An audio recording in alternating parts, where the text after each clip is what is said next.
изброените от вас обекти са държавна собственост, с изключение на Телеграф Капие, където общината е съсобственик с областта и частно лице. В момента строителната група на общината почиства района с собствени средства, които ние осигуряваме. Що се отнася до продължаване на Крайдунавската градина и свързването и с така наречената Шарампоя, общината има идеи в тази посока, по които активно работим. В момента тече подготовка за кандидатстване по проект зелена и достъпна градска среда, по която там ще се фокусира и концентрира усилия и средства, нещата да се променят и това да се развие.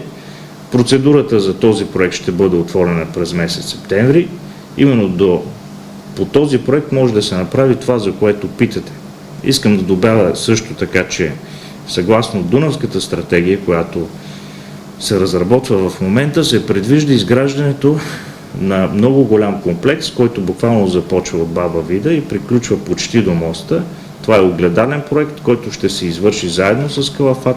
Предвидено е яхтено пристанище, предвидено е голям спортен комплекс с гребен канал, с множество атракциони, зелени площи, велоалеи и така нататък, които ще превърнат тази пустееща в момента част от Видин в един прекрасен център за рекреация.